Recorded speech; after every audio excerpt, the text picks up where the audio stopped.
Vamos abrir na epístola do apóstolo Paulo aos irmãos da cidade de Éfeso. Carta de Paulo aos Efésios.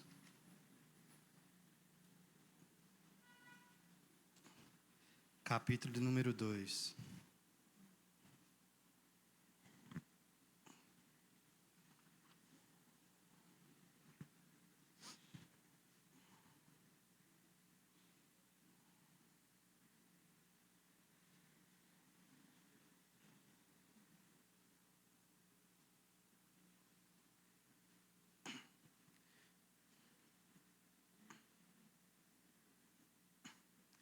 Amém? Todos encontraram? Nós iremos ler apenas um verso. Capítulo 2, verso de número 1. Na versão NVI diz assim: Vós estavam mortos em suas transgressões e pecados. Amém? Repetindo.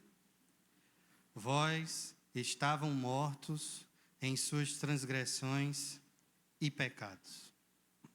Oremos ao Senhor. Pai bondoso, rico em misericórdia, nós te louvamos pela grande oportunidade que o Senhor nos concede de ouvir a Tua palavra.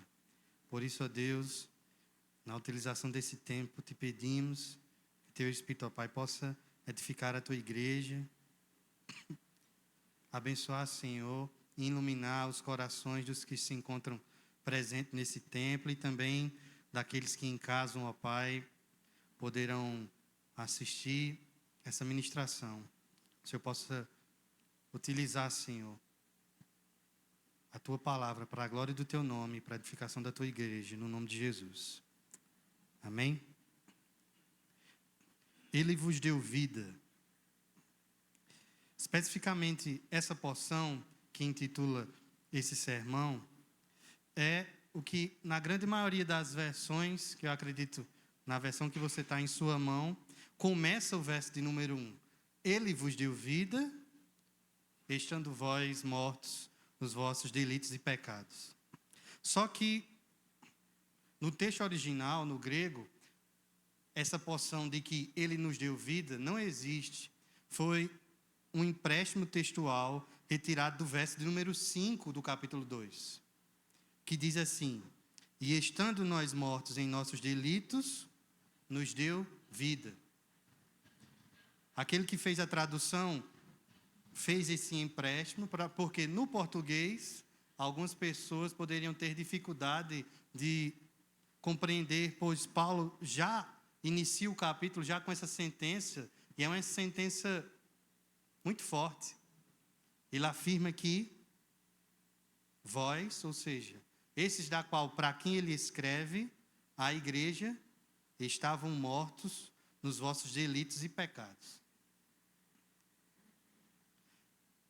Éfeso é uma cidade onde Paulo passou muitos anos, um bom tempo, pregando o evangelho. Ele teve a oportunidade de, numa escola, poder pregar o evangelho de Cristo, e através dessa escola, Deus fez florescer a sua igreja na região da Ásia Menor.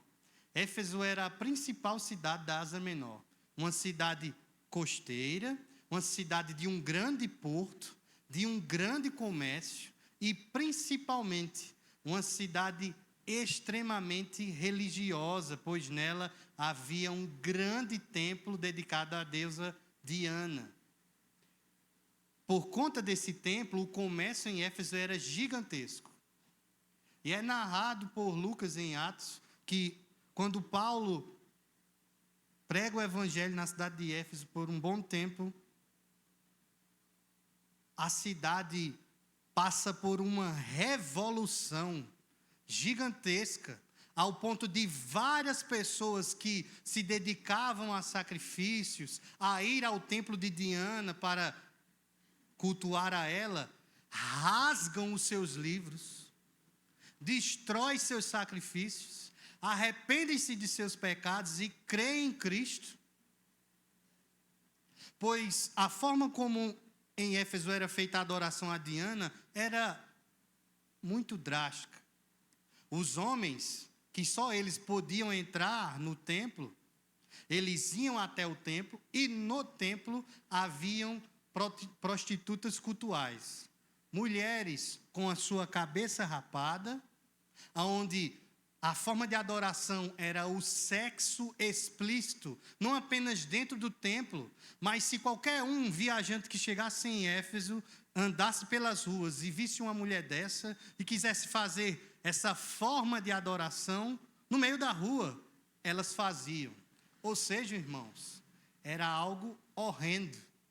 Mas chegando Paulo nessa cidade, pregando o evangelho, Deus transforma poderosamente a vida dos efésios. Chegando ao ponto desse comércio ser quase aniquilado. E Paulo é praticamente expulso da cidade, porque por conta disso tudo mudou na cidade. Não por conta de Paulo, mas por conta do evangelho de Cristo, que é poderoso para transformar o homem. Isso acontece na segunda viagem missionária de Paulo. Paulo faz sua primeira viagem, ele faz a sua segunda viagem, ele faz a sua terceira viagem. E após a sua terceira viagem, ele é preso. E passa um tempo na região da Judéia, vai para Cesareia e é levado ao local de tribunal que ele exigiu. Porque por direito romano, ele exige que Roma venha julgar a sua causa. Causa da qual ele foi sentenciado de ter blasfemado o nome de Deus no templo. Quando ele adentra o templo com um homem que era gentio, só que já tinha sido circuncidado, e os judeus aproveitam essa situação para prender a Paulo. Paulo agora se encontra em Roma, já velho, cansado, suas vistas já não são as mesmas. Só que ele não se encontra numa prisão, como geralmente nós entendemos, com aquelas grades, fechado, em um local obscuro, escondido por guardas. Não, ele se encontra em uma casa em Roma, preso. Ele não pode sair, mas ele pode ser visitado. Então, muitos dos seus cooperadores vão até ele e levam notícias das igrejas da qual, há poucos anos, Paulo tinha ido pregar o evangelho. E, especificamente, a carta que nós iremos observar nessa noite, a carta aos Efésios, é uma das cartas que foi escrita por Paulo nesse período de prisão, da sua primeira prisão em Roma. Só que, irmãos, alguns teólogos eles vão discutir acerca da autoridade da escrita de Paulo nessa carta. Por quê? Porque em alguns verbos que há na carta, em algumas sentenças, aparenta como se esse livro foi escrito depois de sua prisão, ou seja, depois de sua morte. Mas, certamente, pela grande maioria dos teólogos, essa visão é contraditória e não é aceita. Nós acreditamos sim que de fato o apóstolo Paulo escreve a carta aos Efésios. Só que a maior evidência é que, estando ele em Roma, para escrever cartas, pois Lucas vai até ele, Tíquico vai até ele trazendo notícias, e especificamente Tíquico vai até Paulo, e é ele que leva essa carta para os Efésios. Paulo dará a ele a carta para entregar aos Efésios e também dar a carta a Epafrodito para os Colossenses. É reconhecido entre muitos teólogos que a primeira carta que Paulo escreveu foi a carta aos Colossenses. É muito nítido e os exemplos que há em Colossenses é muito evidente que de fato foi Paulo que escreveu. Aí por quê? Se pegarmos 100 palavras que estão escritas em Efésios, 70 delas exatamente estão escritas em Colossenses. Se pegarmos a estrutura da escrita, as atribuições práticas que Paulo ensina na carta aos Efésios, está exatamente descrito em Colossenses. Então, uma boa dica para quem quer estudar essas cartas, estudem juntas. Vai facilitar muito, pois os temas são muito próximos. Então, entende-se que, primeiramente, Paulo escreve Colossenses, mediante as circunstâncias que é dito a ele do que a igreja estava passando. A igreja em Colossos estava passando por um grande perigo à sua volta. Homens estavam adentrando a igreja, dando um falso ensino, um ensino misturado com algo filosófico, grego e também judaico. Esses homens chegavam na igreja de Colossenses e diziam que não era mais suficiente apenas crer em Cristo para a salvação. Era necessário também circuncidar-se. Era necessário também guardar dias, guardar a dieta judaica. Era necessário também buscar o conhecimento humano. Tudo isso é um princípio do gnosticismo, mas Paulo escreve a carta aos Colossenses e, embebido de tudo que Deus ministrou ao seu coração, ele escreve uma outra carta. E essa outra carta, maior textualmente e com temas mais profundos, Paulo utiliza ela para que ela seja uma carta circular. Por quê? Se formos pensar em termos geográficos, Éfeso é como João Pessoa para Paraíba. A principal cidade do estado, da região portuária, marítima. E as demais cidades ao interior, a gente poderia citar algumas. Colossos, Laodiceia é uma delas.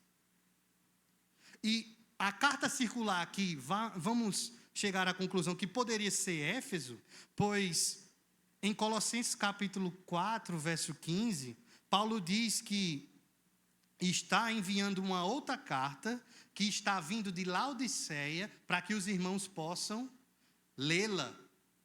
E possivelmente seria essa carta aos Efésios. Por isso que ele intitula-se no prefácio como ele sendo o autor, e fala diretamente aos Efésios. Ele diz no verso 1 do capítulo 1 de Éfeso, da carta aos Efésios: Paulo, apóstolo de Cristo Jesus, por vontade de Deus, aos santos que vivem em Éfeso e fiéis em Cristo Jesus. A carta é endereçada aos Efésios, mas ela se torna circular, pois a partir do momento que a igreja de Éfeso a lê e a recebe, entrega a outros irmãos de cidades próximas, pois essas cidades, Colossos, Laodiceia, são muito próximas. Sendo assim, tendo em vista que essa carta, por ter um tema muito próximo ao de Colossenses, com palavras exatamente iguais, concluindo que de fato é o apóstolo Paulo que escreve a carta aos Efésios, na circunstância de estar preso, Paulo intenta com essa carta nos dar um tema importantíssimo. Segundo o pastor Romeu Bornelli, o tema geral da carta aos Efésios é acerca da glória da igreja. Paulo vai falar sobre várias glórias em várias cartas. A carta aos Colossenses vai tratar da glória de Cristo, sendo ele suficiente para a salvação. Aqui, especificamente, Paulo vai falar acerca da glória da igreja, da obra magnífica que Deus faz, do propósito de Deus que em Cristo dá e alcança a sua igreja. Essa carta tem sido utilizada pela igreja como um baluarte para falar-nos acerca da unidade da fé, da unidade da qual Deus não escolheu apenas um povo, uma etnia específica como os judeus, mas Deus alcançou por meio do seu evangelho tanto judeus como gentios, e ele quebrou a barreira que havia entre esses povos. Nós, brasileiros, gentis, somos filhos de Deus por conta da obra magnífica de Cristo, e a sua obra alcança tanto judeus como gentios como nós. Pois a nós não éramos dignos fazermos parte do reino de Deus, mas mediante o grande plano magnífico de Deus, fomos inseridos nessa obra. Por conta que desde antes da fundação do mundo, Deus nos amou em Cristo Jesus. Sendo assim, falar acerca da glória da igreja, para a gente poder compreender um pouco o que nós vamos expor no verso de número 1 do capítulo 2, se faz necessário a gente ver o que Paulo fala no capítulo 1. Então, gostaria que os irmãos pudessem estar atentos ao que iremos precisar ler no capítulo de número 1. A gente pode dividir a carta toda de Éfeso em duas partes. Do capítulo 1 ao 3, Paulo vai tratar, como sempre ele faz em suas cartas, a parte teológica, a doutrina de sua carta. Aquilo que vai nos dar de conhecimento. A partir do capítulo 4 ao 6 seria a segunda parte. É a parte prática. É com aquilo que Paulo nos ensina da doutrina, do evangelho, o que nós agora iremos fazer? O que é que Deus nos comissiona a viver, tendo o conhecimento daquilo de quem Ele é e de quem nós somos? O pastor Lloyd Jones vai dizer que no verso 10 do capítulo 1 se apresenta a principal questão da carta. E diz assim o verso número 10. De fazer convergir nele, ou seja, em Cristo, na dispensação da plenitude dos tempos, todas as coisas, tanto as do céu como as da terra. Quando ele afirma isso, em um de seus sermões, Lloyd Jones, ele não quer apenas isolar esse verso como sendo o principal da carta, mas porque apenas nesse verso redunda tudo aquilo que Paulo queria tratar na carta. Por quê, irmãos? Porque por conta do pecado, da qual nós já lemos no verso número 1 do capítulo 2, que nos tornou mortos, incapazes, distantes de Deus, por conta do pecado, as coisas que deveriam convergir para Deus e Cristo de forma como centro, não estava, pois o pecado manchou a criação de Deus. O pecado destruiu, manchou, deixou toda a criação totalmente diferente, em anarquia, em rebelião contra Deus. A Bíblia não pode ser entendida se nós não compreendermos o capítulo 3 de Gênesis, pois nele se encontra a situação mais terrível que aconteceu na história da humanidade, que é quando o homem cai, é quando o homem peca, e essa queda do homem o matou.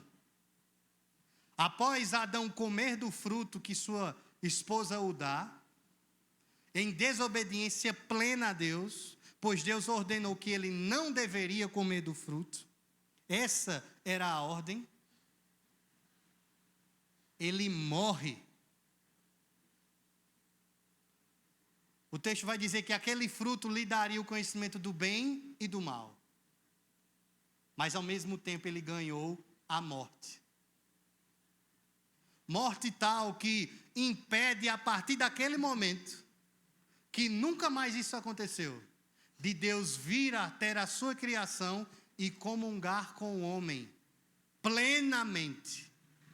Pois é dito lá em Gênesis que Deus, depois de criar todas as coisas, ter criado o homem e do homem ter criado a mulher, o texto diz que todos os dias Deus vinha ao entardecer conversar com Adão e com Eva.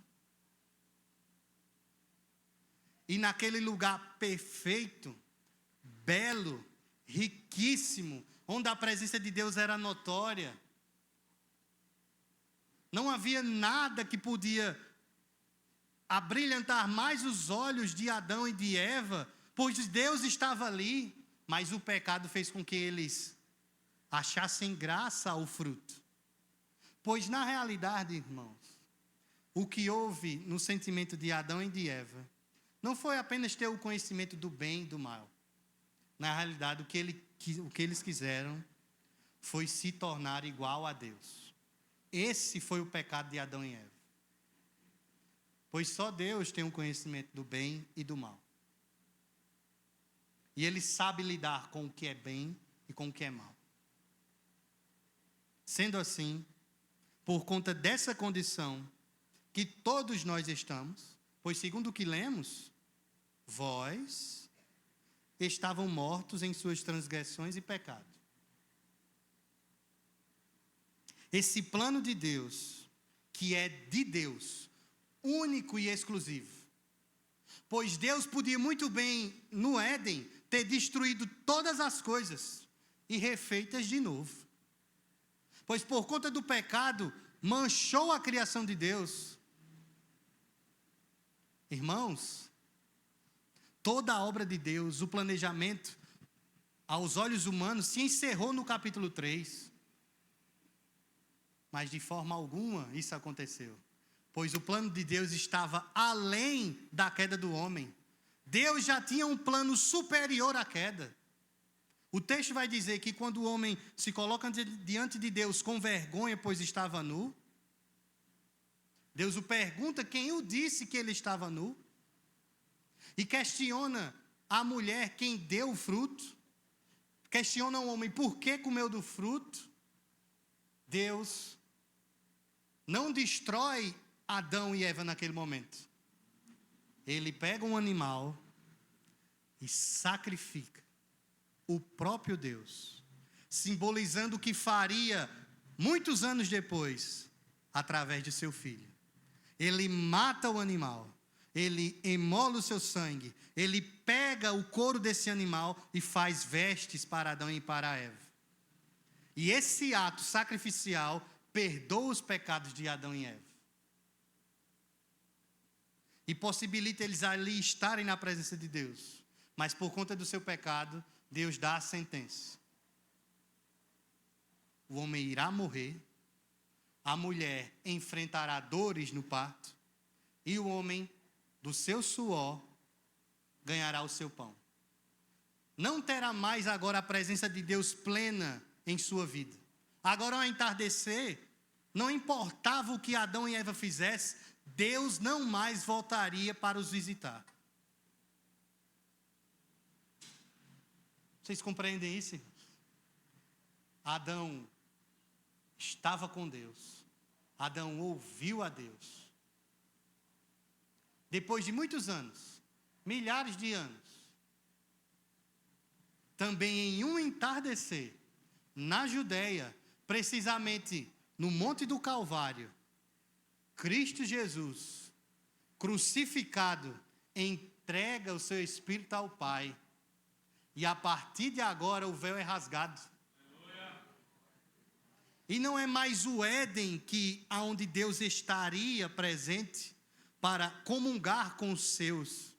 Agora, por meio dessa obra de Cristo, Ele comunga dentro dos seus. Ele está dentro da igreja. Então essa obra maravilhosa de Deus, magnífica, nos alcança, pois é propósito de Deus esse plano de trazer e reunir novamente, não agora na liderança de um homem comum como Adão, mas agora na liderança de seu filho, o segundo Adão, Cristo. Ele reúne em Cristo todas as coisas. É Deus que faz essa obra. Bendito seja o seu nome. Ele opera ativamente durante toda a história, governando todas as coisas, nada sai do seu controle, para que na plenitude dos tempos Cristo venha e concretize o que prometeu a Eva, que dela nasceria um que esmagaria a cabeça da serpente. Sendo assim, Deus tem realizado no curso da história esse plano magnífico. Só que os homens se esqueceram do seu Deus, assim como seu primeiro pai, Adão. Os homens se esqueceram do seu Deus e estão querendo criar a sua própria história. Hoje mesmo, à tarde, eu li uma notícia muito preocupante. A notícia dizia o seguinte: Mediante o que está acontecendo na guerra da Rússia e da Ucrânia, o presidente Putin, já aliado com a liderança da China, ele está se propondo a ir à Coreia do Norte, que é um país extremamente fechado, para que eles construam a NOM, N-O-M, segundo a entrevista, a reportagem, a nova ordem mundial, governada pela Rússia e pela China. Estariam aliados a esse grupo Rússia, China, Coreia do Norte, Síria, Irã. E o nosso querido Brasil se colocou em favor disso, se propondo a estar também junto, pois por conta que faz parte do BRICS, está todos em comum acordo.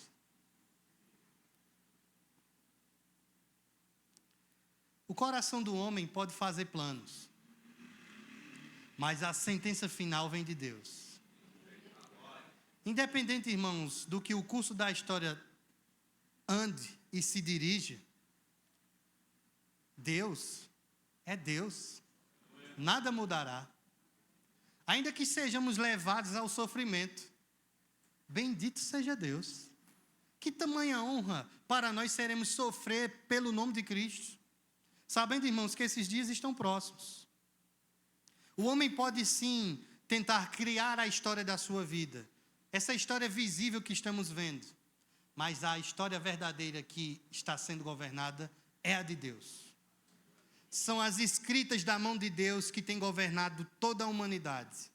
Essa história que é invisível ao homem, ela é muito além, é muito maior do que essa história visível que o homem está construindo. Pois ela não é escrita por homens, ela é escrita por Deus. O homem pode querer destruir essa palavra, mas aos eleitos, ela está encravada em seu coração, impedida de ser retirada, pois o próprio Deus cravará em nós essa palavra, fortificará a sua igreja, pois é Deus, irmãos, que está realizando tudo isso antes da fundação do mundo. Vejamos o plano de Deus, segundo o que Paulo escreveu no capítulo número 1. A partir do verso 3, esse Deus poderoso centralizou todas as coisas em seu Filho Jesus. Deus nos tem abençoado nas regiões celestiais em Jesus. Em Jesus, Deus nos escolheu, verso de número 4. Em Jesus, Deus nos predestinou para Ele, com uma finalidade de sermos adotados por Deus. Verso de número 6. Tudo isso irá sim redundar em louvor da glória de sua graça. Mediante esse plano, Deus, no verso 7, nos redime por meio de Jesus. No verso de número 8, por conta dessa redenção, Ele derrama sobre nós toda a sabedoria e prudência. No verso de número 9, Ele desvenda a sua vontade que estava escondida de forma misteriosa. Cristo em nós. No verso de número 11, para Ele, nós fomos feitos herança, somos herança de Cristo. Cristo herdou na cruz os seus eleitos. Foi dado a Ele por honra as almas que Ele conquistou na cruz. Verso de número 9. Para o louvor da sua glória é que fomos criados. E para termos certeza de que tudo isso que Deus tem realizado no seu plano é de fato real e verdadeiro, esse mesmo Deus, para garantir a nós que Ele nos ama e que somos dele, no verso de número 13, Ele nos sela com seu Espírito, que é o penhor da nossa herança. Cristo herda-nos como sua herança, porque Ele conquistou-nos na cruz, segundo o que Paulo diz em Colossenses.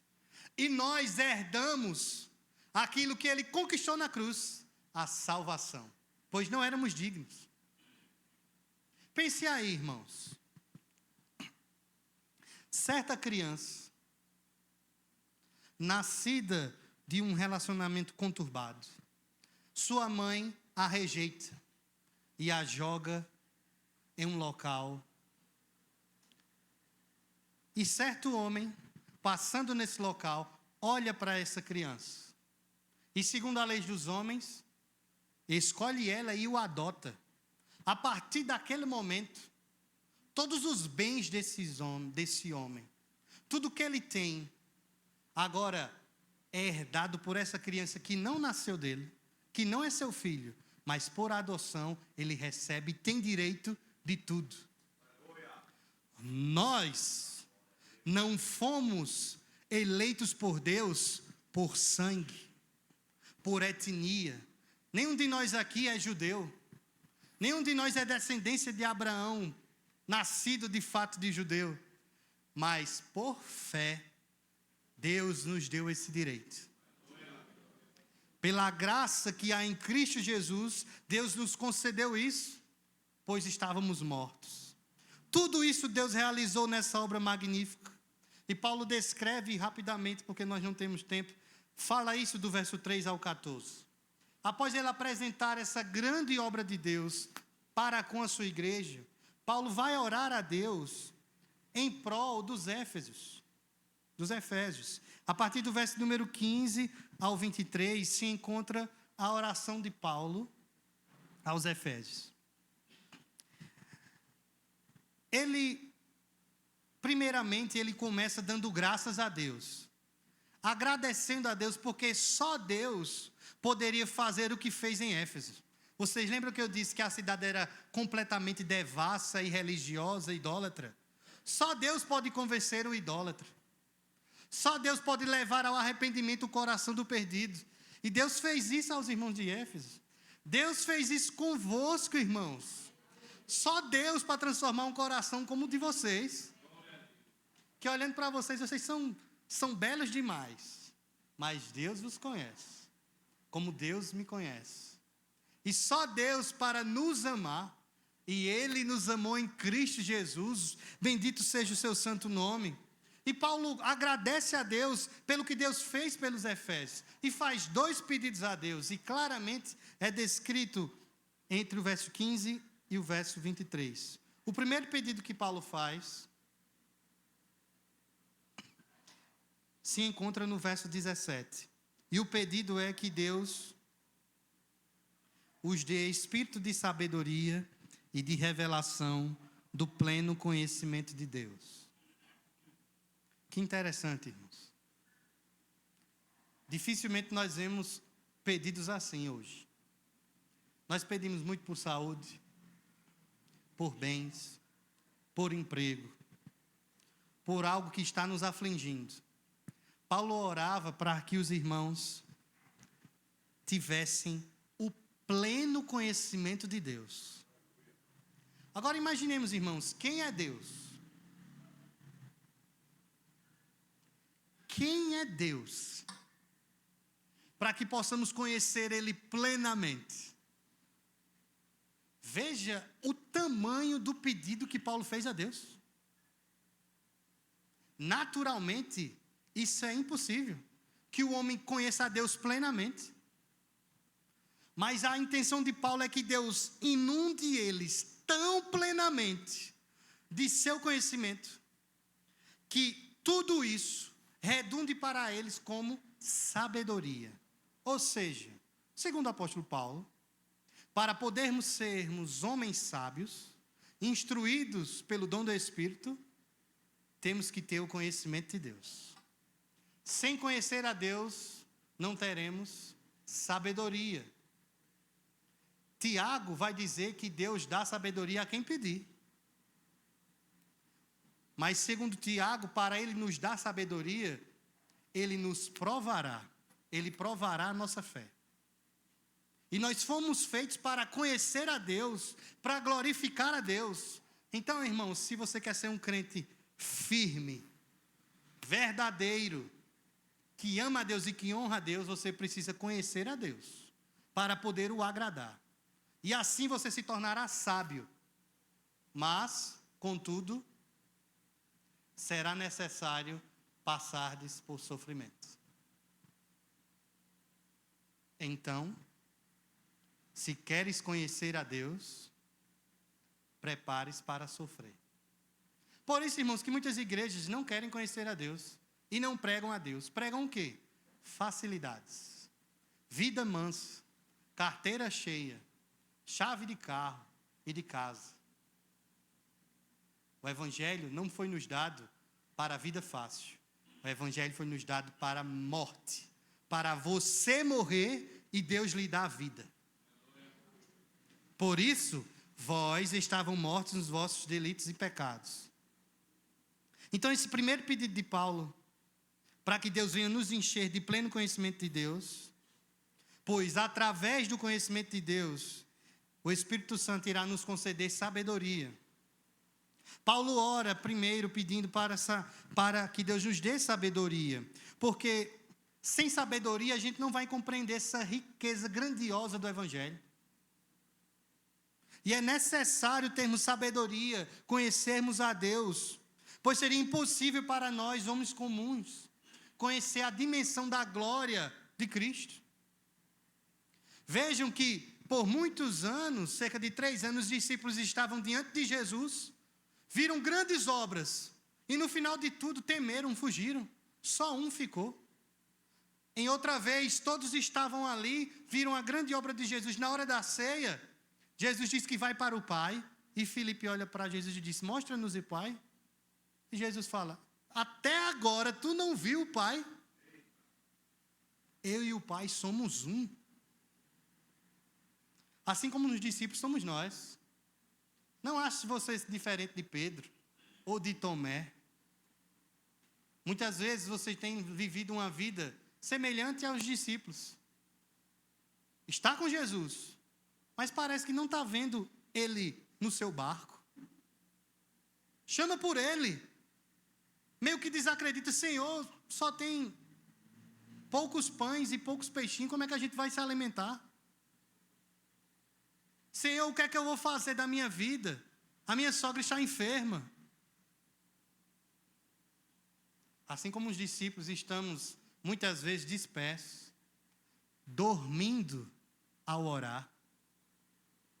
Mas Jesus está ali. Ó, irmãos, e como Ele nos ama. Como Ele nos ama, pois mesmo nós dormindo, esquecendo dele, fingindo às vezes que, pegando umas férias de Jesus, mesmo assim, Ele nos ama. Que amor inefável é esse? Que amor tão rico, que mesmo nós mortos em nossos delitos e pecados, Ele nos perdoou e nos salvou. Então a oração de Paulo é que Deus venha encher os efésios de pleno conhecimento de Deus e de sabedoria. E o segundo pedido é que se encontra no verso de número 18, é que Deus venha dar aos efésios iluminação. Iluminação. Algo tão natural para nós, é só apenas clicar em um botão e a Energisa faz o resto. Luz. Para aquela época, irmãos, luz era algo difícil. Eram pequenas lamparinas com azeite. Ninguém saía essa hora de noite não, pois já estavam dormindo, porque não havia luz. E a ideia aqui é, assim como o sol rompe às 5 horas da manhã, que Deus venha nos iluminar com poder, retirando toda a treva dos nossos olhos e fazendo-nos ver plenamente Ele, em Cristo Jesus. Então, tendo nós o pleno conhecimento de Deus, sendo nós sábios, seremos então iluminados por essa grandiosidade do ser de Deus. E essa iluminação, segundo a oração de Paulo, serve para 3 coisas. Primeiro, para nós sabermos a esperança do nosso chamamento. Segundo, para sabermos a riqueza da glória da sua herança nos santos. E terceiro, para sabermos a suprema grandeza do seu poder. Vocês sabem tudo isso? Não se preocupem. Deus em Cristo Jesus fará vocês crescerem. Está vendo, irmãos, que precisamos termos o conhecimento de Deus e sua sabedoria? Pois tudo isso que Paulo fala em apenas sua oração pode trazer dúvida. Qual é a riqueza da glória da nossa herança? Porque para os homens, riqueza é medida por bens e dinheiro. Mas e a nossa riqueza? Que está lá, ancorada em Cristo. Aonde ela está? Como ela é? Você parou já para pensar? Naqueles dias, Senhor, o que é que eu farei? Onde estarei? Te conhecerei? Ouvirei tua voz? Cearei contigo? O que farei lá? Como poderei me alegrar lá? Que riqueza é essa, irmãos? Ter Cristo. Muito, mas muito além do que os discípulos tiveram. E os discípulos estavam com Cristo, comeram com Ele, andaram com Ele, dormiram com Ele, viram o seu sangue, viram Ele ressurreto, pleno. Nós que cremos sem ver, também o veremos naquele grande dia. E teremos a noção da nossa riqueza. Às vezes a nossa riqueza é medida de mês em mês. Recebemos o salário, ela aparece e desaparece. Aí no outro mês ela aparece de novo. Aí, de forma bem mágica, ela desaparece. Essa riqueza não tem fim. Homem algum poderá roubá-la de você. Homem algum poderá impor um imposto para retirar mais. Será sem medida. Cristo diante de nós, a sua beleza, a sua grandiosidade. Quando nós somos iluminados, entenderemos tudo isso. Depois de sua oração, Paulo segue para o capítulo 2. Tendo em vista, irmãos, que esse texto no original não havia divisões, era um texto só. Mas durante o tempo da igreja foram feitas essas divisões e ela foi muito bem feita. Pois a partir do capítulo 2, Paulo meio que muda a narrativa do que ele vinha falando.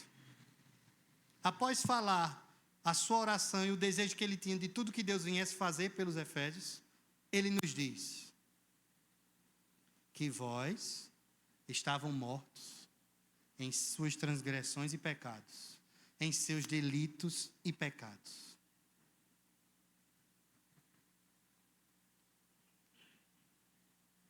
Deus em Cristo Jesus faz com que Cristo seja o cabeça da igreja. Sem Cristo, nós não somos nada. Sem Cristo não existiria igreja. Cristo é o cabeça. Sem a cabeça, o corpo não tem vida. Sem a cabeça, o corpo não se move. Sem a cabeça, o corpo não tem sentido. Cristo é o cabeça da igreja.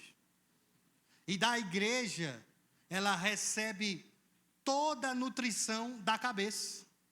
Cristo dá à igreja tudo o que é necessário para ela sobreviver, para ela se manter como igreja. Qualquer movimento de seu corpo que você faz é porque a cabeça permitiu. Qualquer sensação que você tem, você a sente porque a sua cabeça permitiu, impulsionou. Nós só somos o que somos aqui porque Cristo permite, pois Ele é a cabeça da igreja. E não apenas dessa, pois a igreja não está apenas fixada aqui, ela está em toda a parte da terra. E ainda há muitos membros a serem alcançados pelo cabeça.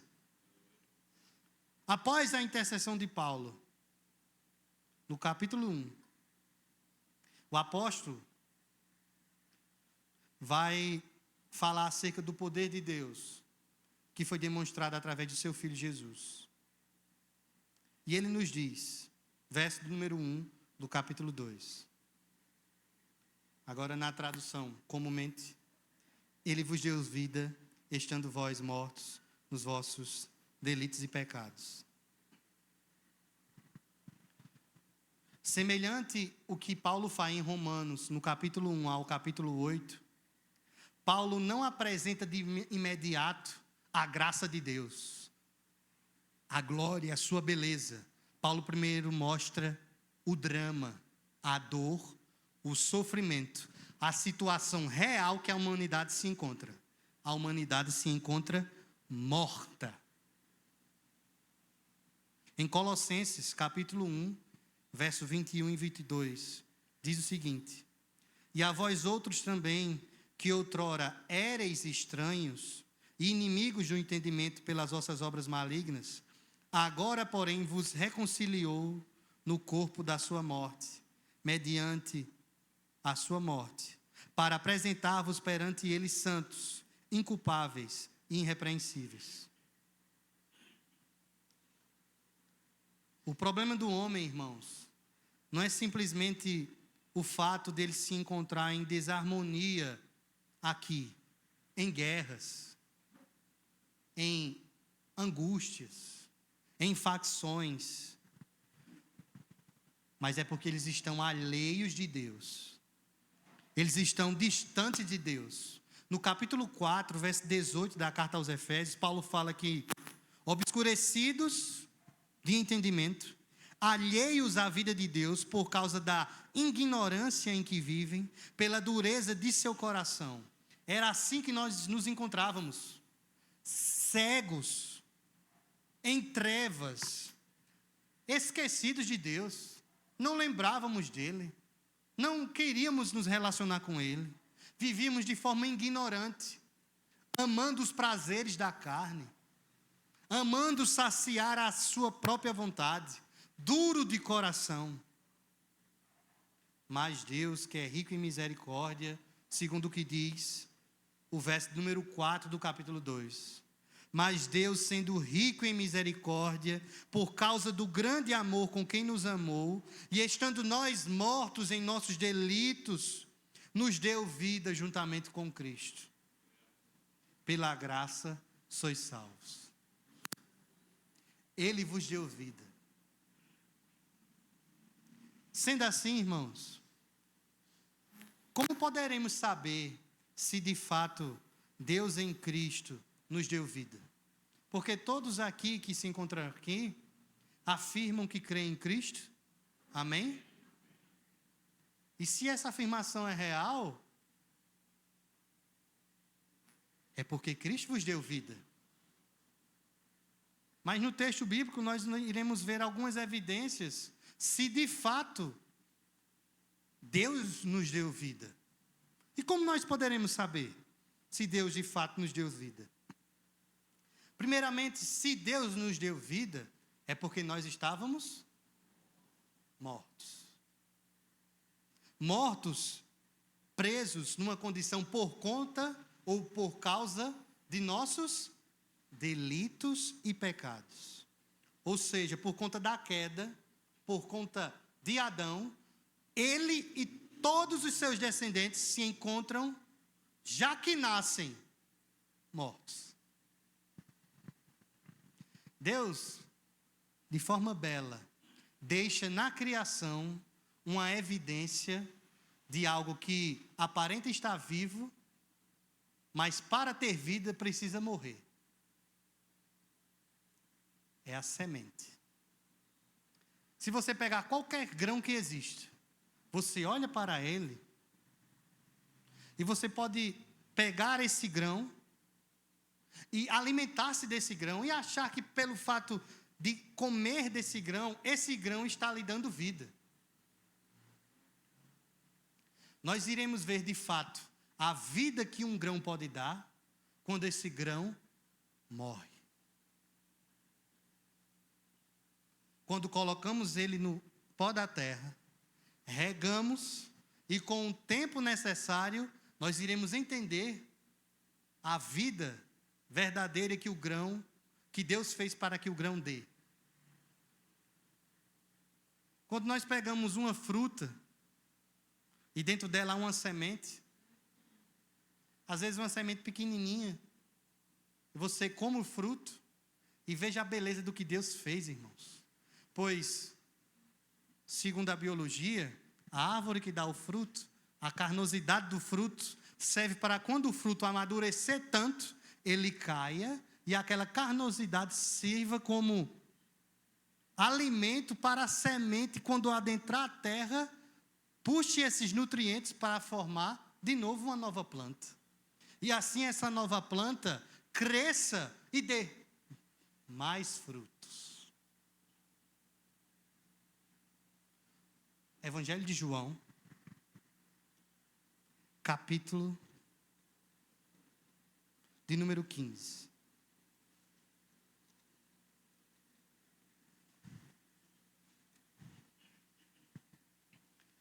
Eu sou a videira verdadeira e meu pai é o agricultor.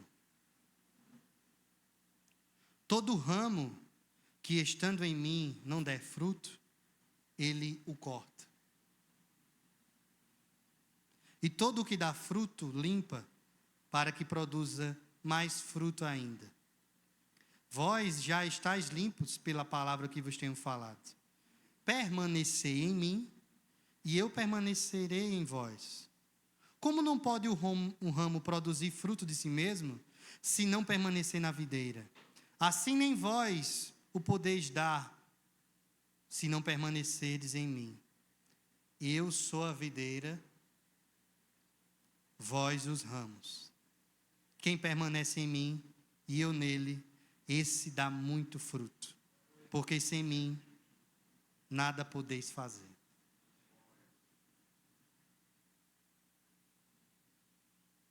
Se a igreja afastasse de Cristo, ou qualquer um de vocês, vocês morrerão. Pois sem Cristo, nada podeis fazer. Então, irmãos, utilizando o símbolo do qual nós lemos agora em João, de que Cristo é a videira que Deus tem feito crescer, florescer, e seus ramos que estão junto ao caule que é Cristo, alicerçados nele, firmados nele. Se nós não estamos inseridos nessa videira, nós estamos mortos. Estamos secos. Mas, se o agricultor pegar esse pequeno pedaço de pau seco, morto, e colocar na videira, ele terá vida. Isso parece até mentira, mas é real, irmãos. Na natureza, se você cortar um pedaço de um caule, de um ramo, e querer até colocar em uma outra planta, o ramo continua e cresce e dá fruto. A nossa irmã ali que trabalha com plantas sabe disso. De uma pequena semente, Deus faz florescer uma grande árvore.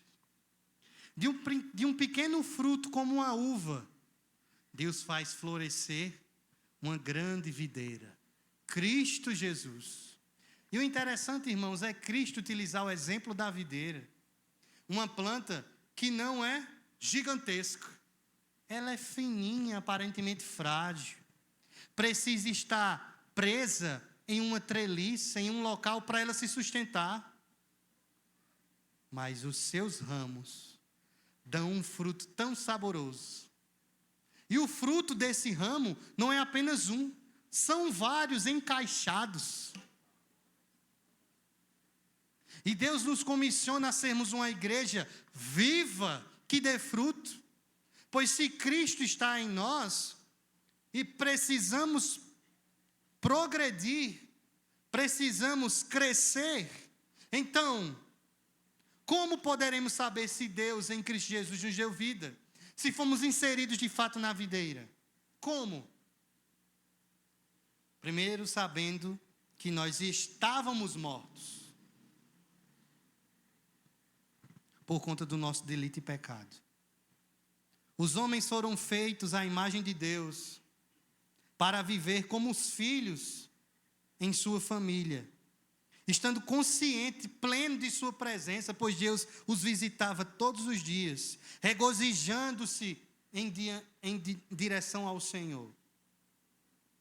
Foi dado ao homem uma liberdade plena, mas com uma só condição de advertência, que ele não poderia comer do fruto, senão isso o levaria à morte. Gênesis capítulo 2, verso 17.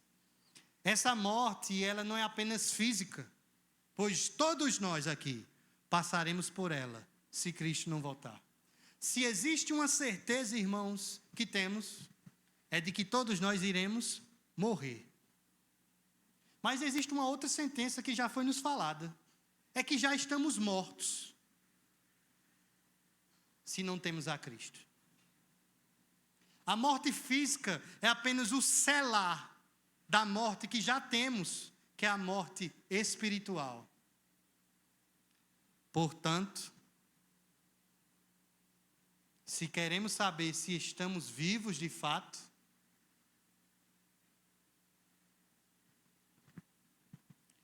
verso 8 do capítulo 2, diz assim: porque pela graça sois salvos, mediante a fé, e isto não vem de vós, é dom de Deus. Se quereis saber que estáis vivo, a evidência de que estáis vivo é a fé em Cristo Jesus. E essa fé não foi criada em seu coração, não foi manipulada pelas suas mãos ou pela sua inteligência, foi dada por Deus. Você não a tinha. Você nunca teve fé em Cristo, a não ser no dia que Deus lhe deu. Que magnífico isso! Porque foi por graça e não por obras. Não foi por nada que você fez, foi por tudo que Ele fez. Por tudo que Ele fez segundo o seu propósito. Porque em Cristo Ele nos predestinou nele, Ele lhe amou antes da fundação do mundo e lhe escolheu para que você venha ter fé nele. Porque vós estavam mortos, não podiam ter fé nele. Mas agora, porque Ele vos amou, vocês podem ter fé, porque Ele vos deu vida. Então é através da fé, a primeira evidência que de fato nós estamos vivos, que Deus nos vivificou em Cristo Jesus. Pois sem fé é impossível comungar com Deus. É impossível agradar a Deus. Sem fé, não temos como viver para a sua glória. A fé é a evidência que agora, todas as tardes, Deus está conosco, nos visitando. Portanto, irmãos, se existe uma coisa que você precisa pedir a Deus nessa noite, é que Ele aumente sua fé. Assim como os discípulos pediram: Senhor, aumenta-nos a fé. E se você nessa noite não tem fé, e muitas circunstâncias o impedem, o pecado e seus delitos, Deus pode lhe dar nessa noite, mediante o seu beneplácito, mediante a sua vontade. Pois só através da fé, por meio de sua graça, é que podemos evidenciar que de fato somos vivos. E segundo, a segunda evidência de que estamos vivos ou fomos vivificados por Deus em Cristo, se encontra no verso 10. Pois somos feitura dele, criada em Cristo Jesus para boas obras, as quais Deus de antemão preparou para que andássemos nelas. Pela fé que nos foi dada, pela graça de Deus, Deus nos faz andar em boas obras, para a qual fomos criados. Aqui está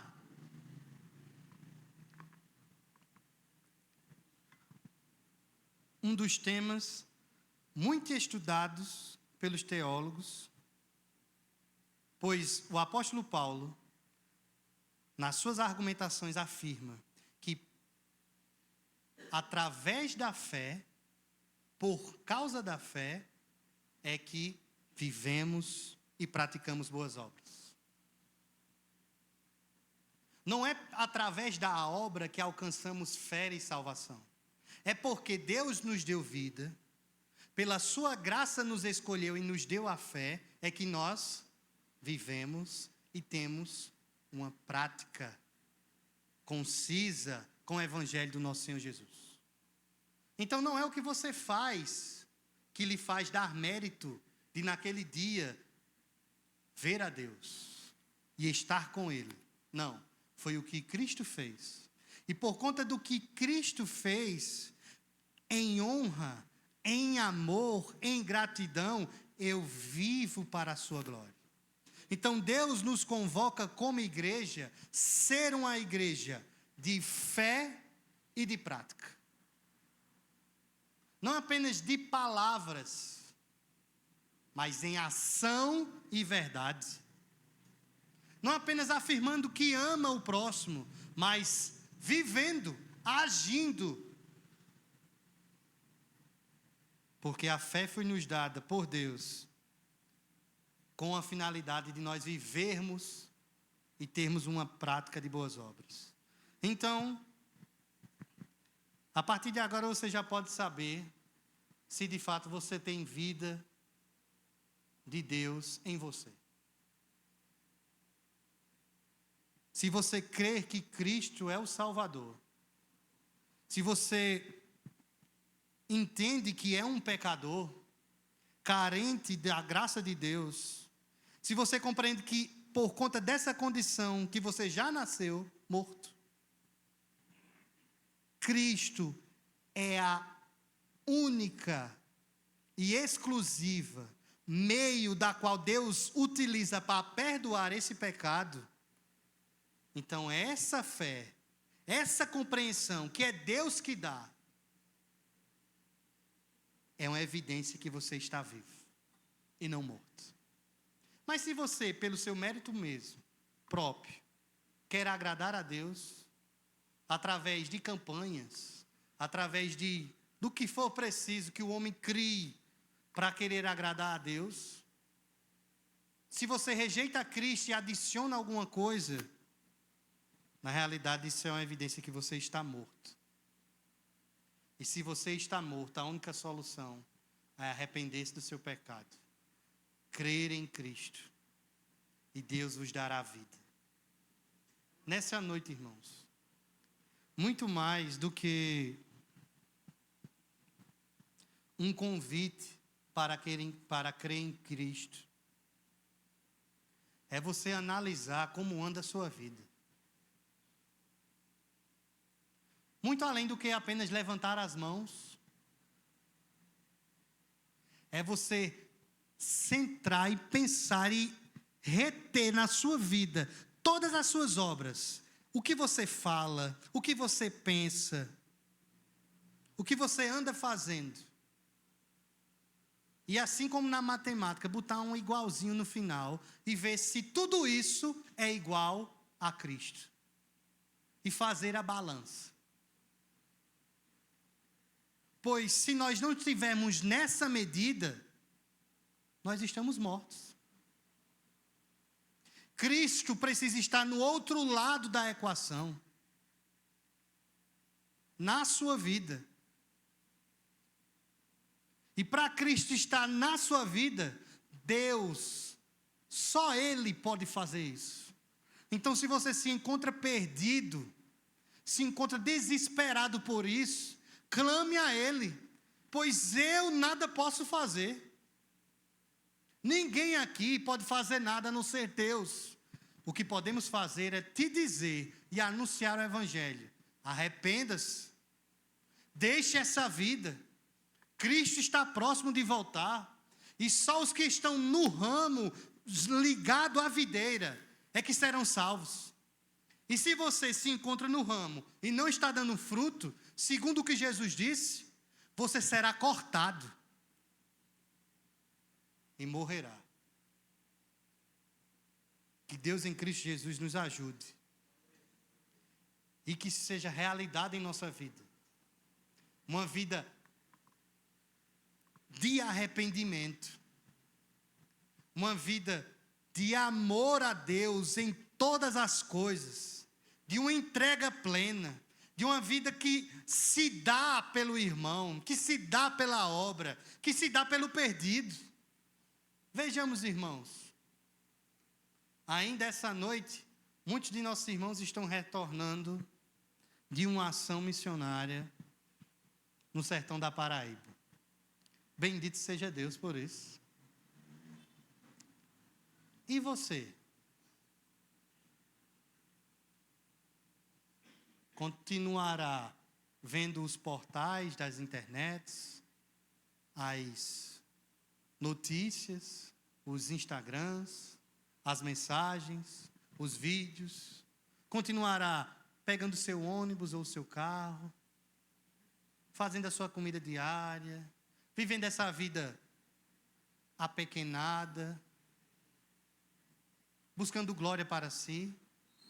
Ou entregará de fato a sua vida a Cristo, matando a sua vontade e fazendo a dele, de ir e fazer discípulos?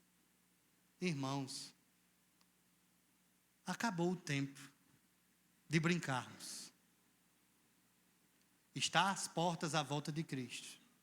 E assim como Paulo orou, nessa noite, eu gostaria de orar por vocês, para que Deus os inunde de seu conhecimento.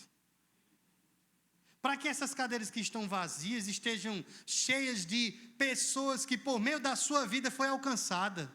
E que isso transborde ao ponto de nós termos mais de um culto. Que na realidade todos nós saiamos dessas cadeiras e perdidos sentem aqui e nós estejamos indo e buscando almas. Pois o reino não está apenas aqui, irmãos. Os eleitos estão lá, esperando a sua voz ser clamada. Que Deus nos utilize e tenha misericórdia de nós. Pois o tempo é hoje. A hora oportuna é agora. De viver para a glória de Deus. De se entregar a Ele. Deus não quer lhe chamar quando você se aposentar. Nem quando você terminar o seu 3º ano ou universidade. Ou quando você tiver a sua última gravidez. Ou quando você for liberada de um exame, de uma doença. Não, é agora. É na doença, é na escassez, é na dor, é no esquecimento. Deus chamou pescadores. Deus chamou homens sem valor algum. E Deus os fez, por meio deles, obras grandiosas.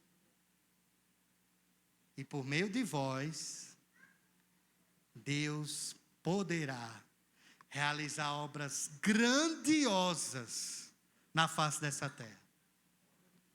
E isso é para os que creem. Oremos ao Senhor. Deus bendito, aos que creem, ó Deus, na Tua palavra, eu te peço que tudo isso, ó Deus, faça-os fortalecer, firmar, ó Senhor, os seus corações em Cristo Jesus. Que eles, ó Deus, se despojem, Senhor, das suas obras mortas. Que eles se entreguem, ó Deus, plenamente ao Senhor. Que eles cresçam, ó Deus, no conhecimento e na graça de Ti mesmo. Que, ó Deus, Tu possas, ó Senhor, os fazer triunfar em Cristo Jesus, proclamando o Teu Evangelho, alegrando-se, ó Deus, no sofrimento. E aos que não creem, ó Senhor, eu te peço por misericórdia, que Tua graça possa os alcançar e os livrar, ó Senhor, da morte. Essa é a nossa oração, no nome de Jesus.